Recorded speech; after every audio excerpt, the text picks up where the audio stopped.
तो चलिए भारत के एजुकेशन सिस्टम में हो रहे एक बहुत बड़े बदलाव की बात करते हैं।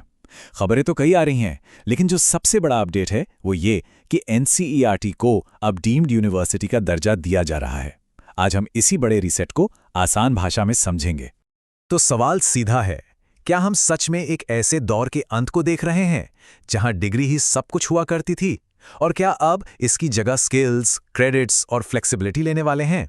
ये वो सवाल है जो आज हर स्टूडेंट, पेरेंट और हाँ, नौकरी देने वालों के दिमाग में भी घूम रहा है। मेगा माइंड एकेडमी में हमारा काम ही यही है।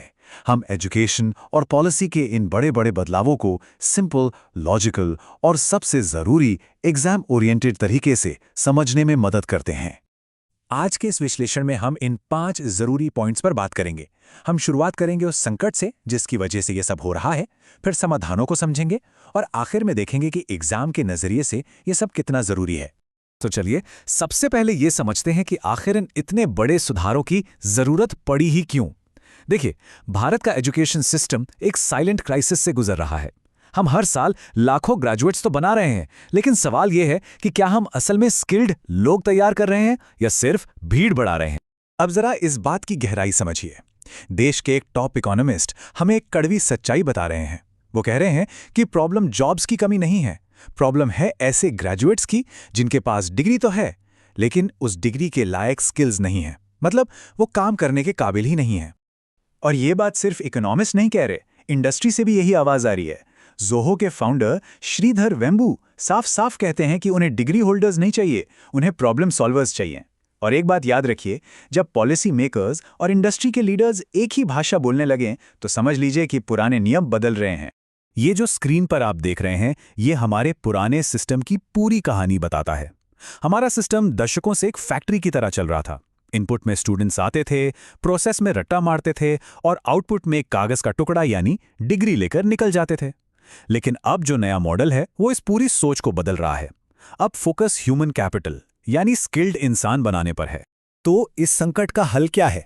सरकार की रणनीति आउटपुट यानी ग्रेजुएट्स को ठीक करने की बजाय इनपुट यानी स्कूली शिक्षा को ठीक करने की है। और यहीं पर एनसीईआरटी का रोल सबसे अहम हो जाता है। देखिए, एनसीईआरटी को डीम्ड यूनिवर्सिटी का दर्जा देना कोई छोटा मोटा प्रशासनिक फेरबदल नहीं है। इसे समझने की गलती मत करिएगा। ये एक बहुत बड़ा स्ट्रक्चरल रिफॉर्म है। ये ठीक वैसा ही है जैसे आप किसी सिस्टम के सोर्स कोड को ही बदल रहे हों। तो इसका मतलब क्या है? मतलब ये कि एनसीईआरटी अब सिर्फ किताबें छापने वाली एक कंटेंट फैक्ट्री नहीं रहेगी। इसे अब एक थॉट लीडर बनाया जा रहा है।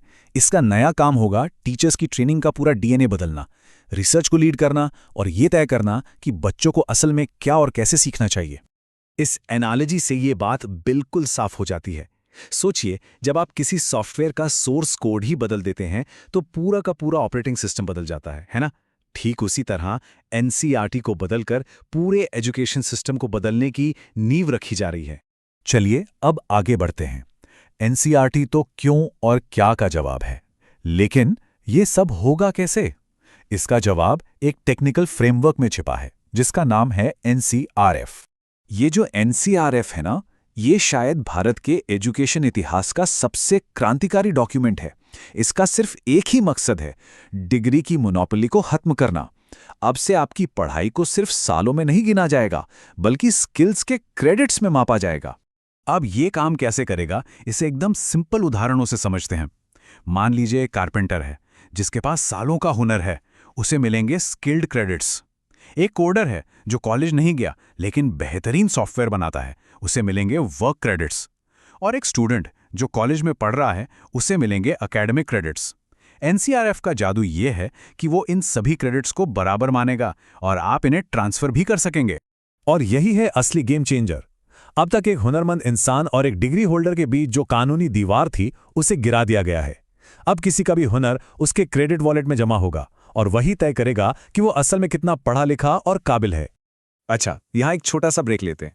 अगर आपको ये एनालिसिस काम का लग रहा है और आप एजुकेशन रिफॉर्म्स को सीरियसली फॉलो करते हैं, तो इस कोशिश के लिए एक लाइक तो बनता है।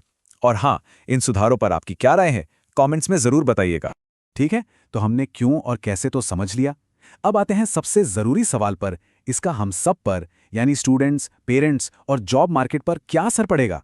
ये वो सवाल है जो शायद हर किसी के मन में इस वक्त आ रहा होगा कि अगर डिग्री की मोनोपोली खत्म हो रही है तो क्या डिग्री की वैल्यू ही खत्म हो गई है? और इसका जवाब बिल्कुल सीधा और साफ है। सिर्फ डिग्री के दम पर अब नौकरी मिलना लगभग नामुमकिन हो जाएगा। हाँ, डिग्री आपकी काबिलियत का एक संकेत हो सकती है, लेकिन ये इस बात की गारंटी बिल्कुल नहीं होगी कि आप काम भी कर सकते हैं।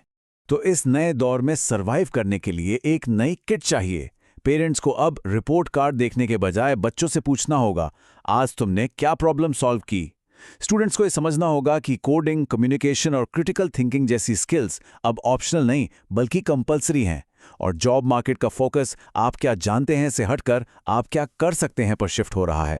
इस एक लाइन को हमेशा याद रखिएगा। डिग्री आपकी लर्निंग का फुल स्टॉप नहीं है, ये बस एक कॉमा है, आपकी सीखने की यात्रा का एक पड़ाव। मंजिल तो आपको हुनर और लगातार सीखते रहने से ही मिलेगी, सिर्फ एक कागज के टुकड़े से नहीं। और अब सबसे खास बात उन सभी एस्पिरेंट्स के लिए जो कॉम्पिटिटिव एग्जाम्स की तैयारी कर रहे हैं।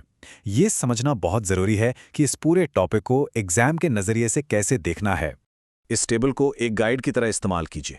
अगर पॉलिसी बेस्ड सवाल आता है तो आपके जवाब में skill, academic parity, life long learning जैसे कीवर्ड्स होने ही चाहिए।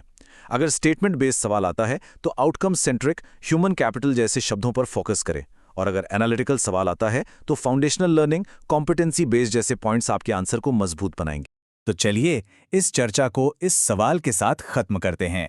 आपको क्या लगता है, डिग्री फर्स्ट युग का अंत स्टूडेंट्स के लिए एक बहुत बड़ा मौका है जो उन्हें अपना असली हुनर दिखाने का अवसर देगा, या ये एक रिस्क है जो सिस्टम में और ज्यादा अनिश्चितता पैदा करेगा? अपने विचार नीचे कमेंट्स में जरूर साझा करें।